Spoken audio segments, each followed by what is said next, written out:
Credible Money Talks across Singapore, Indonesia, India, and Philippines. Credible Talks with credible analytics. Hello, Money. Welcome to another episode of Credible Money Talks. We wish to convey our best wishes to all those who celebrated Idul Fitri recently.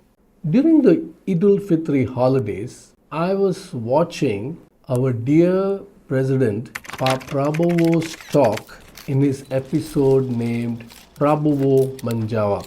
For those of you who have not watched this episode, you can see the link below to click on for part 1 and part 2 accordingly.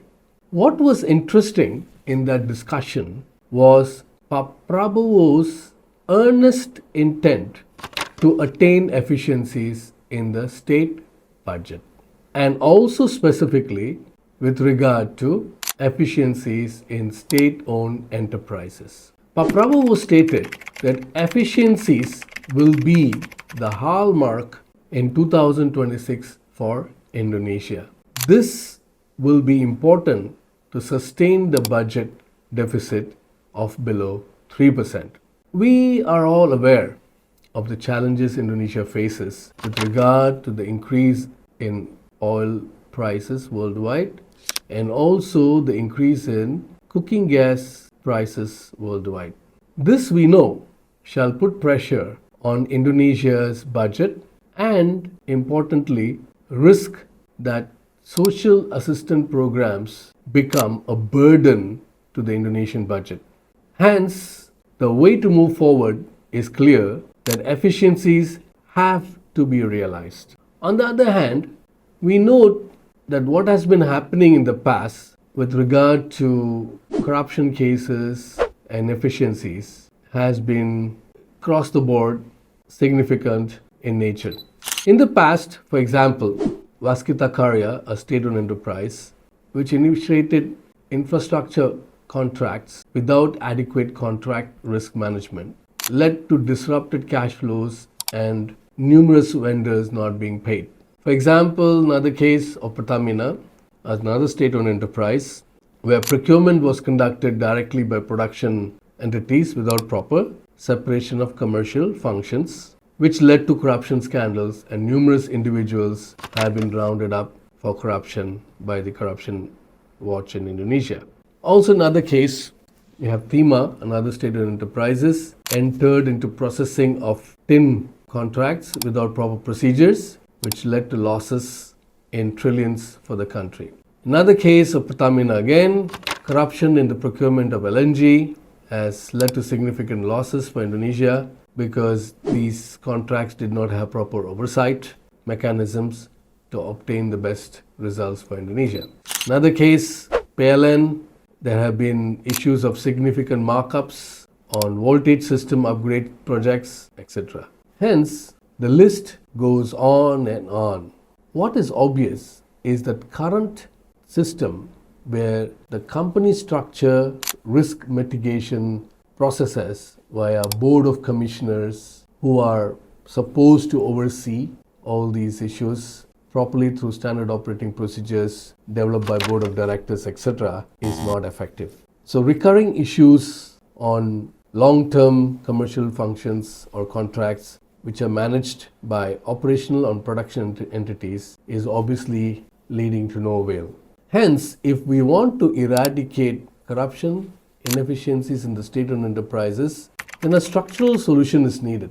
The solution is to establish what is called a company arm. The company arm functions as an independent arm that shall be focused on initiating, negotiating, and determining contracts for all state-owned enterprises, together cumulative as one. Hence, state-owned enterprises shall prepare their requirements and submit this to the company arm, and the company arm shall consolidate all the requirements of the state-owned enterprises cumulatively and be focused on initiating, negotiating, and preparing contracts away from the operational or production entities in Indonesia. This would allow for cumulative purchases of items rather than piecemeal approach to procurement. This approach could significantly, one, reduce prices due to bargaining power of the buyer, which in this case would be the company arm, and hence leading to efficiencies in state-owned enterprises. Similarly, sales contracts also should be separated from the production and operational entities. The company arm shall study the market and determine bargaining positions to obtain best selling prices for all the products of the state-owned enterprises. This idea of company arm is already in play with large corporations worldwide. An example would be the case of Glencore, where Glencore International is the company arm. Similarly, in the case of Cargill, Cargill Trading is the company arm. In the case of Saudi Aramco, Aramco Trading is the company arm. In the case of BHP, BHP Marketing Asia is the company arm. Rio Tinto Commercial Marketing is the company arm. In the case of Reliance, Reliance International is the company arm. In the case of Trafigura, Global Trading Operations is the company arm. So hence, this is not something new, and this has been time tested, and obviously the private sector is benefiting from these kind of company arms that they have developed. So the company arm additionally shall also have benefits where production and operational entities shall strive to focus on optimizing production capacity, optimizing cost efficiencies, and attaining operational stability, and leave the issues of procurement and sales to the highly competent and focused company arm. This concept would drive Prabowo's expectations for the need to increase local content as well. So, if cumulative purpose procurement has been attained, this shall allow for local industries to increase local content simply because of volume and economics of scale. So, for example, there was a mention in Prabowo's talk that there's a plan to develop the indigenous Indonesian automotive industry by launching an indigenous automotive product in the near future. So, the company arm could consolidate and accumulate the purchases of vehicle requirements in all state-owned enterprises. And in fact, I go further, not just state-owned enterprises, but all local governments, all accumulated into one purchasing arm. And hence, you would have economics of scale to actually produce anything with significant local content. And moreover, you would obviously obtain significant efficiencies, which is the major objective of this game at the end of the day. So this company arm concept will encourage even investors to invest to develop local content as they have a sustained demand and viable economics of scale. So this is definitely something that could be considered. So then the question is, who should initiate this company arm? We think Danantara is well poised to initiate this company arm because it fulfills three prerequisites. Basically, it has a cross-state-owned enterprise legal mandate. So they are allowed to break through borders between the state-owned enterprises, versus each state-owned enterprises have their own border within their own enterprise, whereas Danantara has been given the legal mandate to go cross-structure. Secondly, Danantara is the holding company.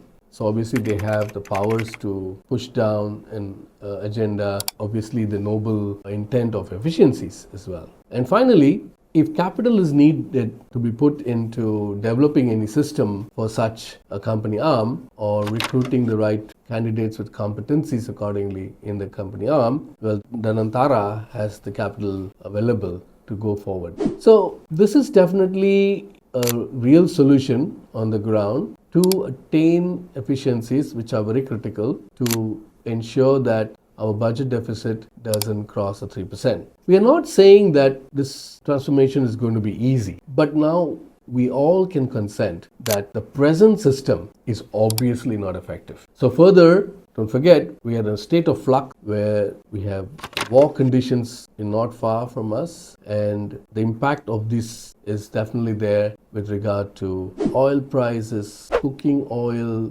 cooking gas access and prices, and total disruption of the logistical infrastructure worldwide. Now, logistical and distribution infrastructure for trade. So this would impact trade and means that it effectively would impact revenues. And if revenues are affected, we know tax would be obviously impacted as well. So hence, if we do not take these kind of steps, the budget deficit will balloon beyond 3%, and this would lead to no confidence from investors, and this would result in a possible GDP growth of below 3%. Forget about even 5% or even the imaginary number of 8%. We might end up in below 3%. And this would be a severe punishment for Indonesia if we don't take the right proactive steps. So the question is, can Indonesia afford to be complacent in today's volatile geopolitical environment and not be progressive in taking steps to achieve these efficiencies, where we have proven examples like the company arm concept, which can be extended not only to state-owned enterprises but across regional governments as well, so that there is one cumulative consolidated purchase of all items across the board, leading to increasing local content and obviously leading to investors to come in, leading to also reducing unemployment, and further finally achieving the efficiencies required to sustain the budget deficit to be not beyond 3%, and finally also resulting in no disruption to the social assistance programs like the midday meal and the numerous other social assistance programs that have been embarked by the government. We look forward to your views on this. Until next time, adios.